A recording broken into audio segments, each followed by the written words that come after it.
Welcome back. Now, there's more news about Ebola and about possible vaccines. And of course, as we look at this, we need to keep asking ourselves, is this a biological false flag?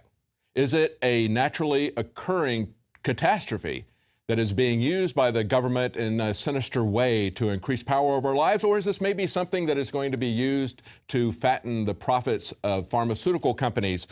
This vaccine is coming out of the UK, and as it's reported by Sky News, they say the vaccine is made from a harmless chimpanzee virus that has been genetically modified to carry a benign payload of Ebola DNA. Now, if that doesn't concern you, that oxymoron of a harmless simian virus that's been genetically modified, listen to the rest of this. Trial monkeys have been shown the vaccine is 100% effective in the first month, with some protection remaining 10 months later. So, of course, you would have to get it every few months. You'd have to get a booster shot. And they're also saying that they're not going to be able to get enough of these doses out in order to save the number of people. They said there's going to be tens of thousands of people who are still going to die from this Ebola vaccine, from this Ebola plague. Now, of course, this is different from the ZMapp virus vaccine that came out of the United States that they gave to the infected doctors that were brought back in the United States. That is a genetically modified plantibodies that are injected into the patient. It doesn't give you a weakened or different strain of the Ebola virus. What it does is it actually gives you antibodies that immediately start fighting the virus. Now, of course, with any vaccine, the real proof is whether or not it's not only effective, but is it safe? Is it really going to work? Well, the people that they're starting to do these tests on today, about 60 volunteers, will those people be okay after they take it? And will they have the courage, or how will they know if this is really going to work? Will they expose them to people who actually have the Ebola virus? So that's the effective part. Now, there is a huge black market that has developed for the blood of Ebola patients who have survived. This is being reported by CNN Health. They say, as hospitals and nations hardest hit by Ebola struggle to keep up, desperate patients are turning to the black market to buy blood from survivors. That's a report from the World Health Organization. They say that blood from survivors is referred to as convalescent serum. It's said to have antibodies that can fight the deadly virus. It's unproven, and it has provided some promise in fighting a disease with no approved drug to treat it. So here's the effective part that CNN asks about. They say, well, of course, it's not known whether or not these antibodies in the plasma of survivors is actually going to work or not. Is it sufficient to protect against the disease? So that's the effective part of the treatment. And so how safe is it? They say the illicit trade can lead to the spread of other infections, including HIV and other blood-related ailments. So does this strike you as something kind of scary or crazy? I mean, would you buy blood off the black market that supposedly came from an Ebola survivor and inject that into your body? That's essentially the same thing that Big Pharma is asking you to do with vaccines. And of course, just as you don't know what else might be in that blood, you don't know what else might be in that vaccine. We have an update on this autism vaccine whistleblower from the CDC today. We have a video that's been posted on the Autism Media Channel, YouTube, and the Age of Autism. This is William Thompson, the CDC whistleblower's phone call recording as he was talking to Dr. Brian Hooker. And he said some very amazing things. He said the CDC has put the autism research 10 years behind.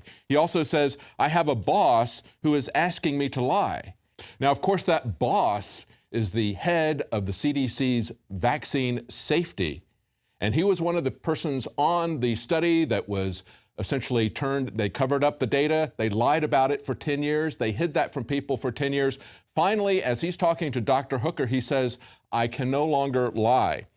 Now, John Rappaport says in this story, he says, the scum of mainstream media are refusing to cover this story, and they are accomplices. He points out that the Department of Justice is also an accomplice to this, as they have been, of course, to many scandals, to much illegal activity within this administration.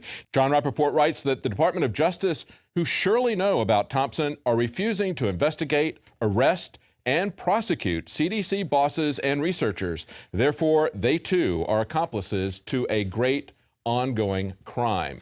And as we pointed out here before, CNN's response was to essentially attack the people who were blowing the whistle, as we see happened again with Snowden and every other whistleblower. They go after the person who is exposing the criminal activity instead of going after the people who actually commit the crime.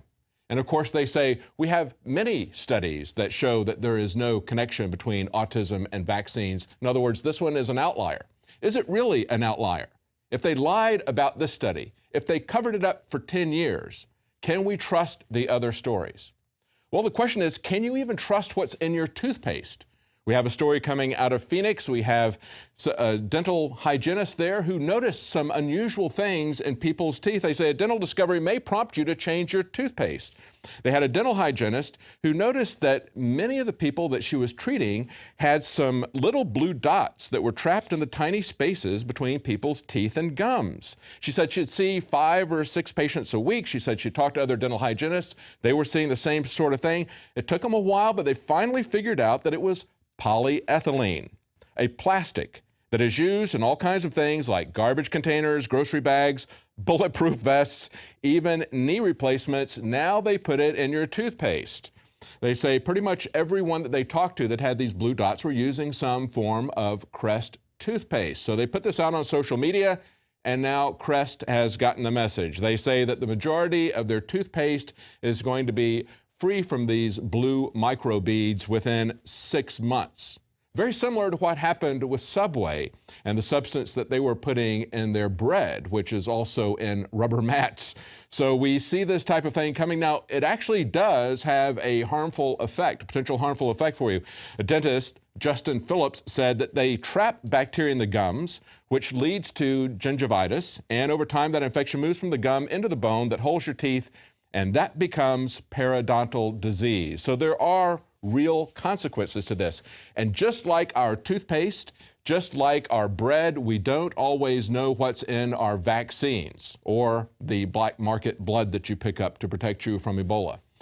Stay with us. We're going to be right back about what may be in your phone with the new release of iOS 8.